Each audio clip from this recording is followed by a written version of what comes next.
Welcome back to the Deep Dive, where we tear open the source material, moving past the headlines to find the brilliant, nuanced truth inside. And today, we are really undertaking a fascinating synthesis of sources. We're looking at one of the most complex, enduring, and I think it's fair to say beloved figures in modern culture. Keanu Reeves. And we're going far, far beyond the superficial, nicest guy in Hollywood image that you always hear about. It's a deep dive that really demands context. Okay. You have to remember, Keanu Reeves is a 4-decade veteran. 4 decades? Yeah, and his intense privacy, his whole philosophical approach, it often overshadows the deliberate risks he's taken in his career.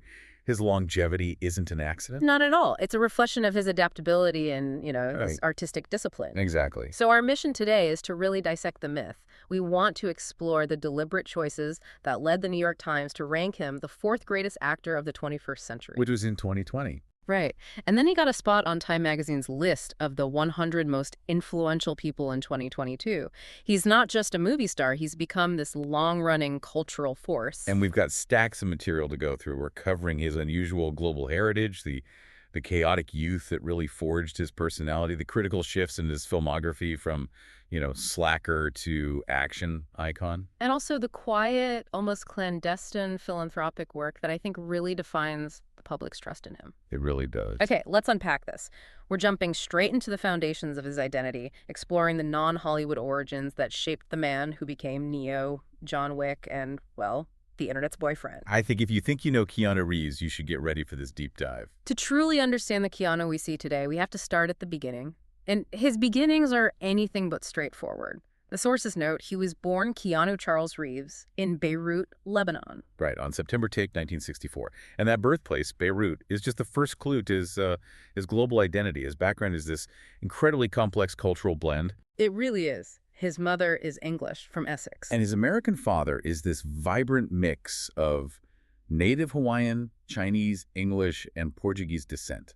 It's a lot to unpack. The sources really emphasize his paternal grandmother's heritage, noting she was specifically Hawaiian and Chinese. Yeah. When you look at that, you realize he carries this unique tapestry of global influences. It's so rare for a major Hollywood star, especially from his generation. And this fluidity, it's compounded by his upbringing. I mean, despite having an American father and becoming this quintessential Hollywood action star, he was raised primarily in Toronto. And he holds only Canadian citizenship to this day. Yeah. He only got a U.S. green card later on. Through an American stepfather, right. Exactly, right before he moved to L.A. at 20 to properly launch his career. So he's really a proudly Canadian figure working right in the heart of the American industry. That nomadic, you could even say unstable upbringing is sort of the subtext to his intensely private personality.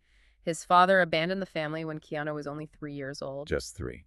And he reports last seeing him when he was 13. That's a huge defining loss during your formative years. Oh, absolutely. His mother, Patricia, she had to navigate the financial and emotional instability of multiple marriages, multiple divorces. 2 figures like Paul Aaron and Robert Miller. Right.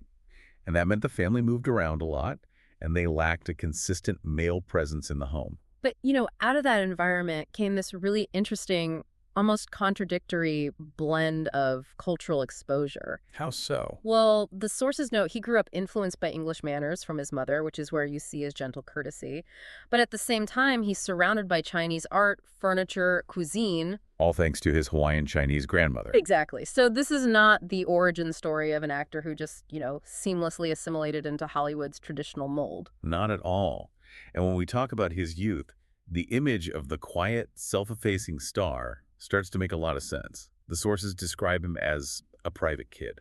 A private kid who also faced significant hurdles in school. He had undiagnosed dyslexia. Which would make traditional education incredibly difficult. For sure. He went to 4 different high schools, including the Etobicoke School of the Arts. And he was eventually expelled from there. Yep, expelled for being too, and this is the word they used, rambunctious. He famously described himself during this period as not generally the most well-oiled machine in the school. It's hard to reconcile that, though. This disruptive, rambunctious kid expelled from art school with the immense focus we see later in his career. How do the sources bridge that contradiction? They point to the alternate path he pursued with this incredible discipline, ice hockey. Ah, the hockey dream. Yes, he found structure and success there. At De La Salle College, he was a star ice hockey goalkeeper. His nickname was The Wall. And he was good, like really good. He was considered an OHL prospect. And we should probably explain, for listeners outside North America, the OHL, the Ontario Hockey League, that is the premier developmental league for professional hockey in Canada. So being a prospect there meant he was genuinely on track for a high-level sports career. We're talking potentially the NHL or even the Canadian Olympic team. But that dream was violently ended by an injury.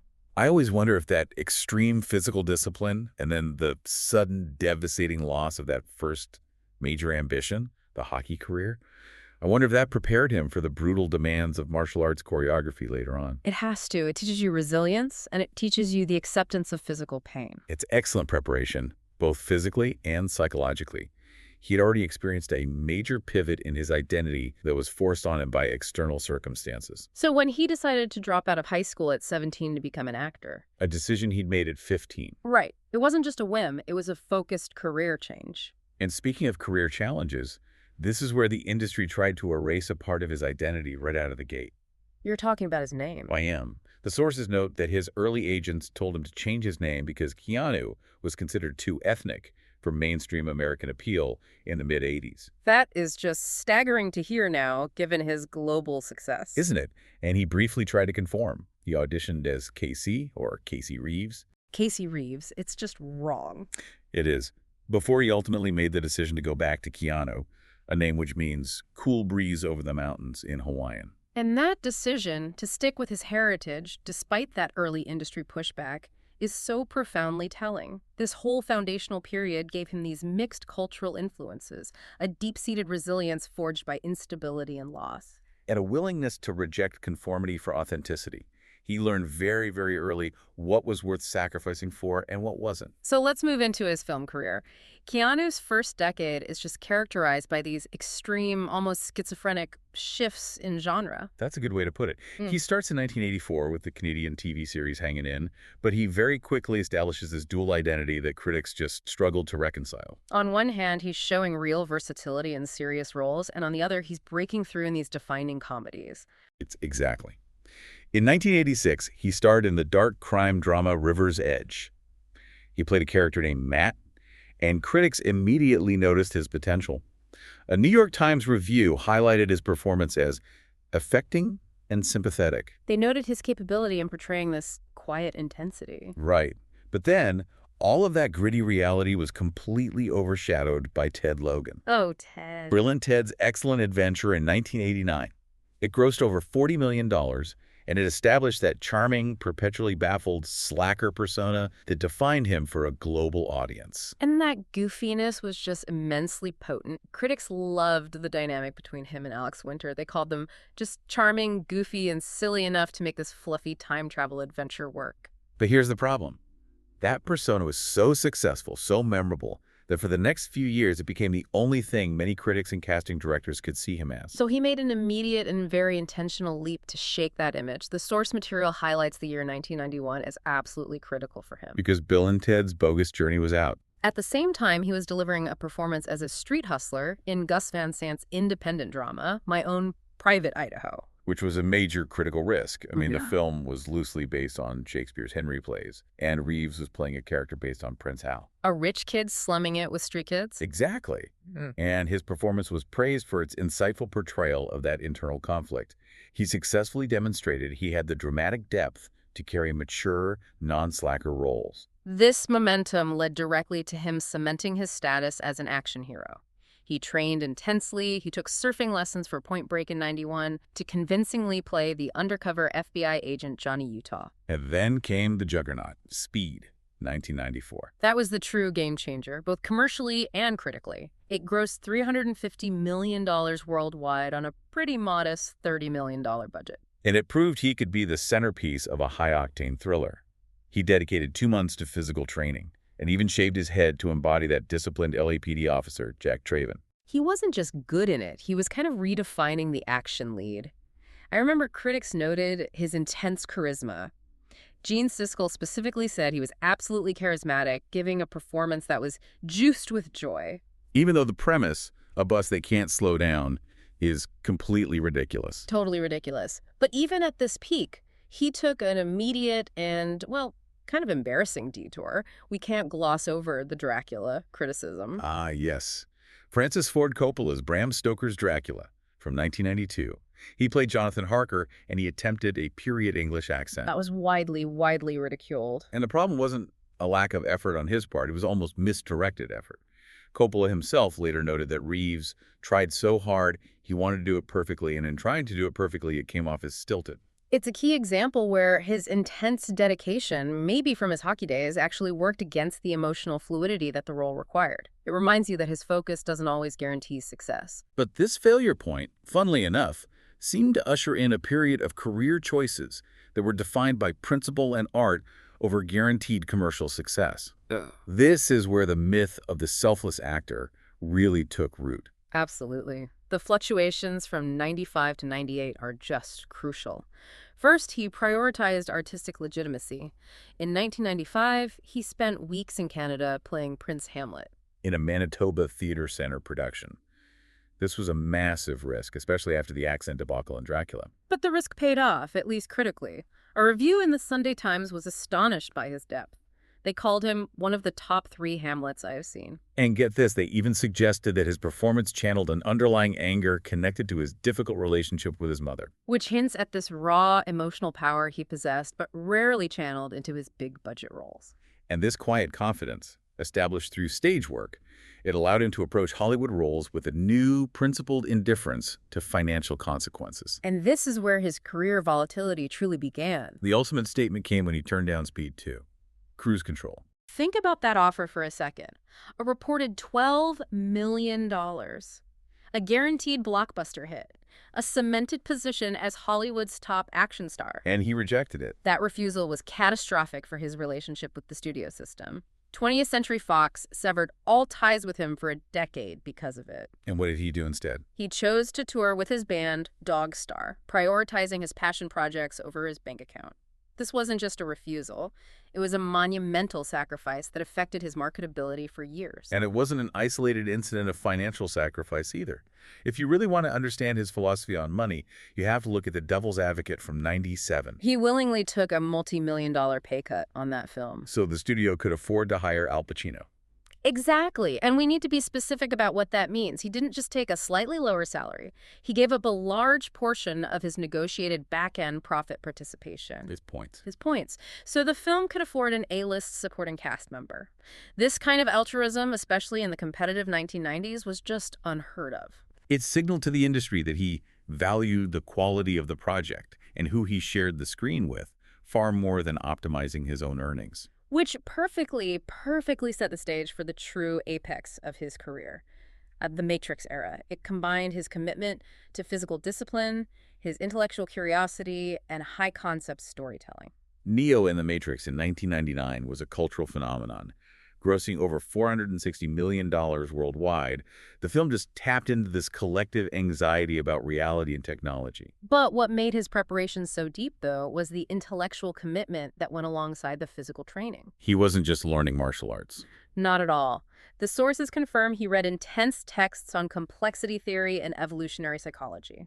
So for the learner listening to this, how does complexity theory even relate to The Matrix? Well, it relates directly to the philosophical framework. I mean, complexity theory deals with nonlinear systems and self-organization, how simple rules can lead to emergent, unpredictable, and highly complex results. So Neo starts in a simple, controlled system, The Matrix. And becomes the one, an emergent figure who breaks the system through unpredictable choice.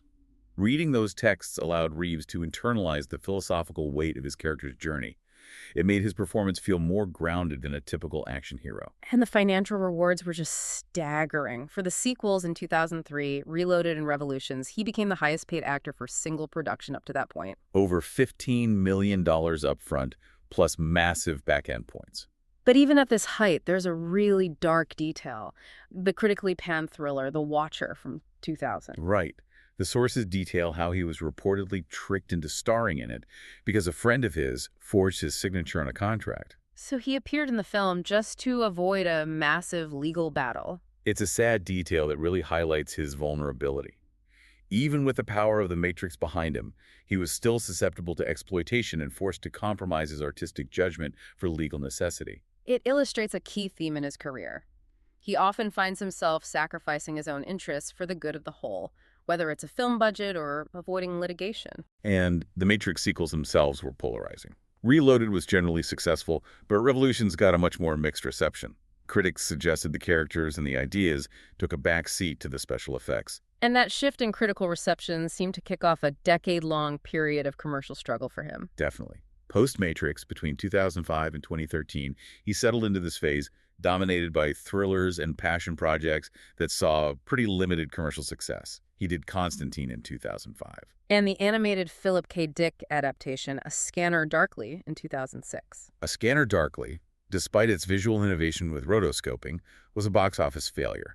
It was critically appreciated, but commercially, it just didn't land. And that was characteristic of the era for him. Critical success, limited audience reach. And then came his directorial debut in 2013, Man of Tai Chi. This was clearly a labor of love. It was partially inspired by his friend, the stuntman Tiger Chen, and it featured choreography by the legendary Yuan Wu-pei. Critics really warmly received the fight sequences. They recognized that Reeves, as a director, showed a lot of restraint. He prioritized the artistry of the fighters over his own star power. Vulture praised the fight choreography as fresh and visceral. But commercially, It was a disappointment. It grossed only $5.5 million on a $25 million budget.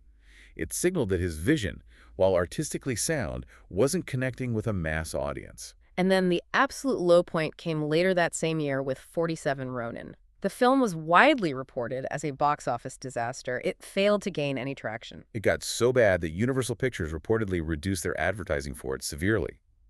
This steep commercial failure really set the stage for one of the most surprising career comebacks in Hollywood history. The narrative of Keanu Reeves' career just pivots violently and successfully in 2014. After years of commercial struggles, the John Wick phenomenon initiates a career resurrection that few actors ever experience. The first John Wick in 2014 introduced us to the titular retired hitman, driven by vengeance. But it was so much more than just a revenge film. It was this highly stylized world with its own rules and consequences. And Reeves, drawing on all his Matrix training, was instrumental in developing the story and that unique action style. He didn't just show up to fight. He helped shape the universe. He emphasized that he wanted the whole story, the whole ensemble to come to life, which speaks volumes about what his artistic priorities had become over the decade prior. And the success wasn't just monetary, it was stylistic. John Wick redefined gun fu. Which is that intricate blending of martial arts choreography with firearms handling. The physical commitment required for that level of action, especially as he was approaching 50 years old, was just astonishing. Taekwondo Life magazine named him the #1 martial arts movie star in the world in 2021. A title earned entirely through the sheer tenacity of his work in this franchise. And the success just escalated with each sequel.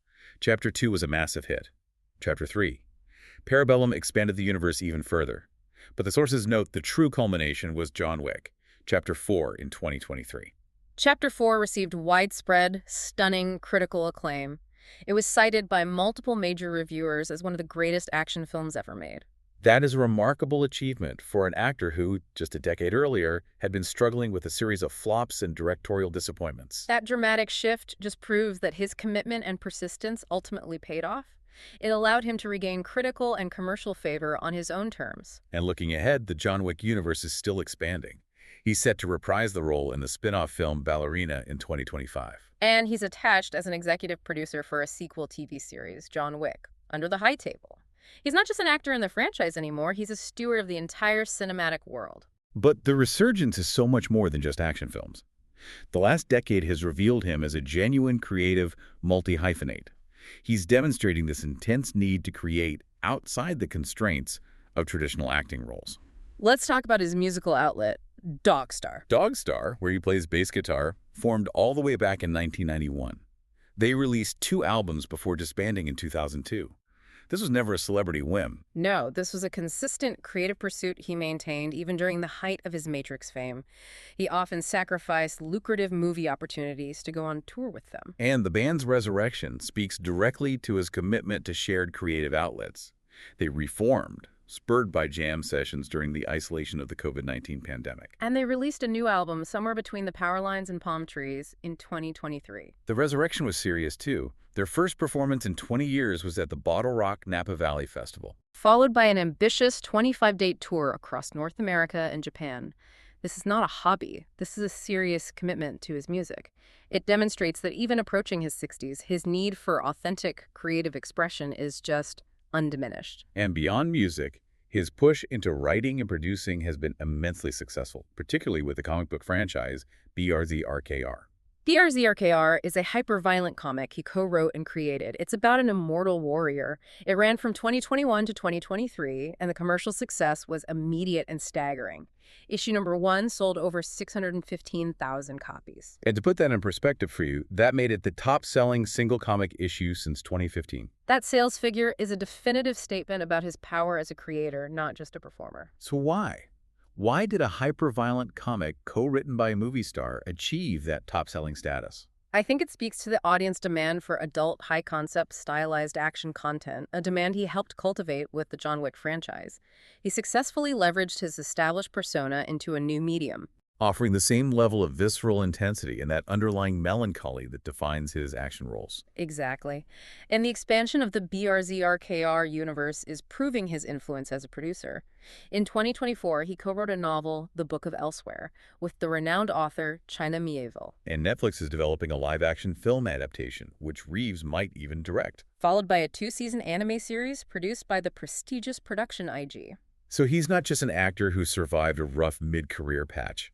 He is building a genuine creative empire that spans film, music, literature, and comics. His longevity is defined by his willingness to step away from the center stage and work diligently as a writer, producer, and musician. And while his action career is monumental, what truly elevates Keanu Reeves into a cultural figure, what creates the myth, is his intensely private life, his profound generosity, and the philosophical outlook that underpins it all. He is a man of significant contradictions. He's often labeled Hollywood's ultimate introvert and described by colleagues like director Chad Stahelski as excruciatingly shy. Yet this profound shyness coexists with a genuine, almost limitless generosity and a philosophical grounding that's rooted in deep personal tragedy. Let's start with that generosity, which is often done with zero fanfare. He supports several charities, but most famously, he founded a private cancer foundation. And it aids children's hospitals and funds cancer research. Crucially, the sources emphasize he does not attach his name to it. This is the defining characteristic of his philanthropy. It was motivated by his sister, Kim, and her extensive battle with leukemia. In a 2009 interview, he explained that choice. He said he prefers for the foundation to operate privately without his name on it because the goal is the outcome, not the celebrity endorsement. And this philosophy extends to his view of wealth itself. That famous quote. Money is the last thing I think about. I could live on what I have already made for the next few centuries. That indifference to extreme wealth is demonstrated by his financial sacrifices. We talked about the pay cut for Al Pacino in The Devil's Advocate, but the sources clarify the famous, often exaggerated story about him giving away $80 million from The Matrix. Right. What actually happened was a deeper sacrifice.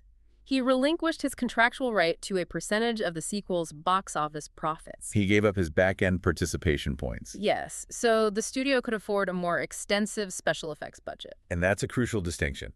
Giving up your points is a far bigger deal than negotiating a slightly lower salary, because those percentages represented exponentially greater potential income. It was an investment in the quality of the film. It proves he prioritized the final product over his personal wealth optimization.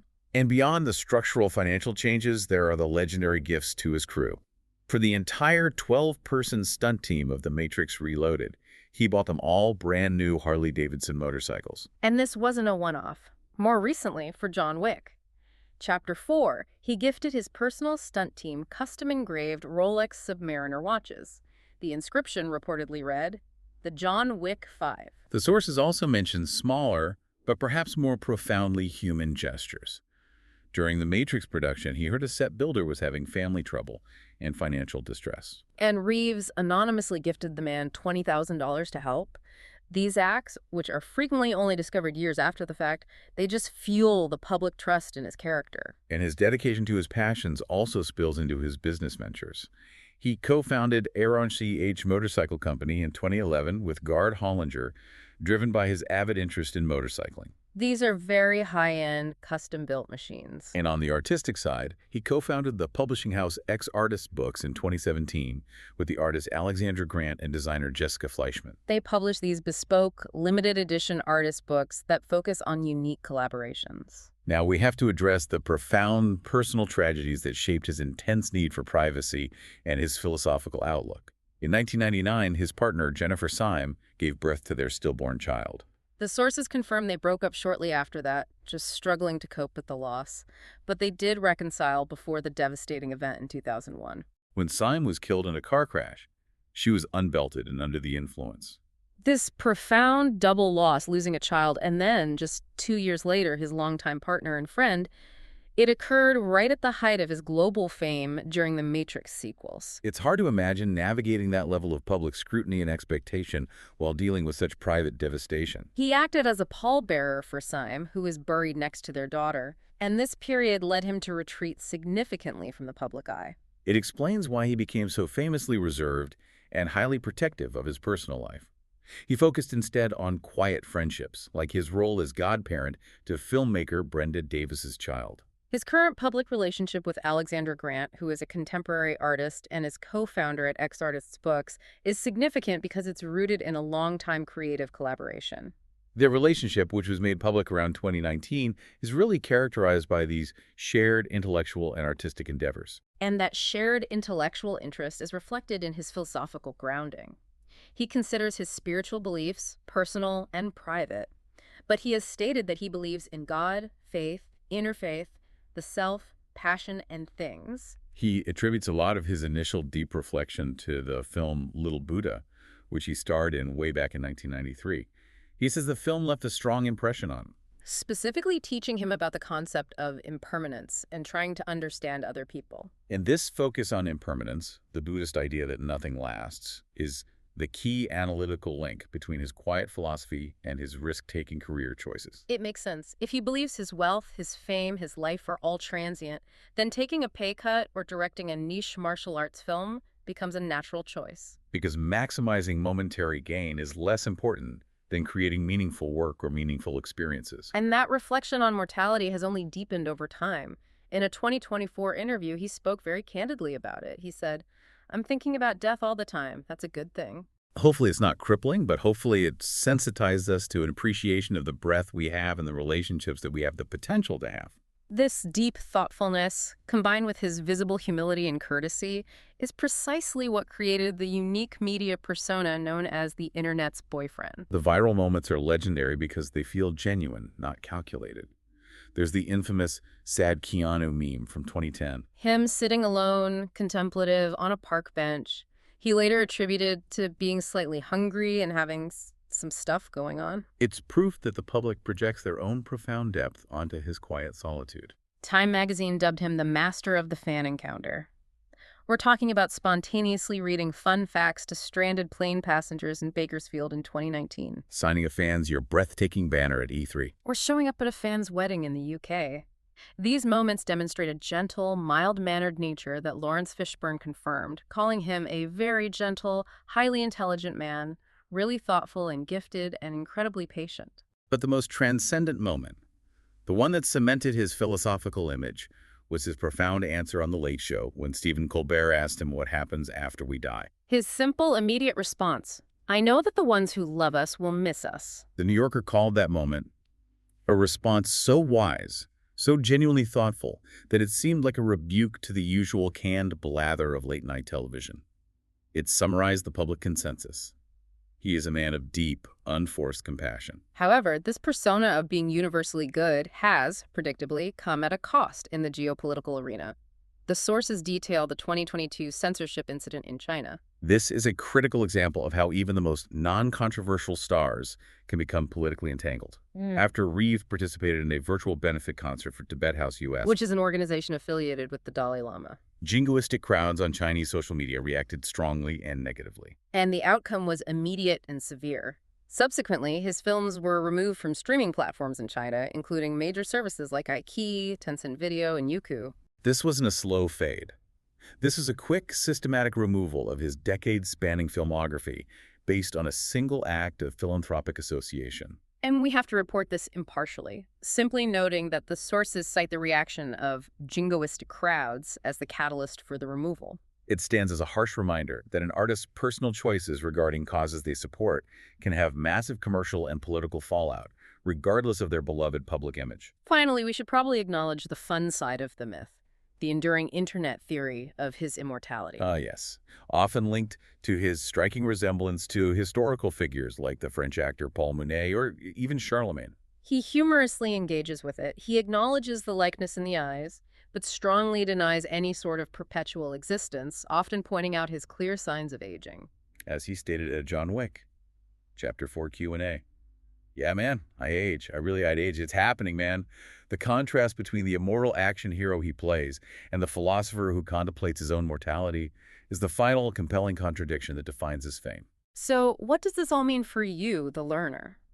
Keanu Reeves is the ultimate example of a star who successfully navigated the peaks of blockbuster cinema and survived massive critical and commercial failures while consistently prioritizing art, intellectual curiosity, and extreme, quiet generosity. We've analyzed the dual narrative.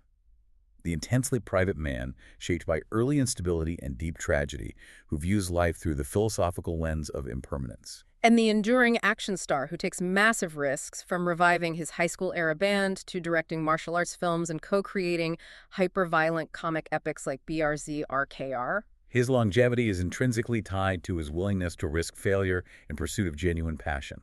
And as we close this deep dive, there's one last detail that creates a beautiful, profound irony, connecting his philosophy to a truly enduring legacy. In 2023, scientists, recognizing his gentle nature and impact, named a powerful fungus-killing lipopeptide kinemycin in his honor. Just think about that profound connection. A substance that is deadly to harmful fungi and actively life-sustaining was permanently named after him. Wow. Given Keanu's frequently voiced thoughts on death, mortality, and the appreciation of the brief breath we have, the recognition of impermanence, there is a deep irony in his name being attached to a molecule that represents enduring, life-sustaining permanence in the realm of scientific discovery. His career legacy is secure in the world of simulated realities and pop culture, but now his name literally exists as a force for life-sustaining science. What does it mean when an artist's personal philosophy of appreciating life and impermanence is mirrored by the unexpected, quiet legacy of his name in molecular structure?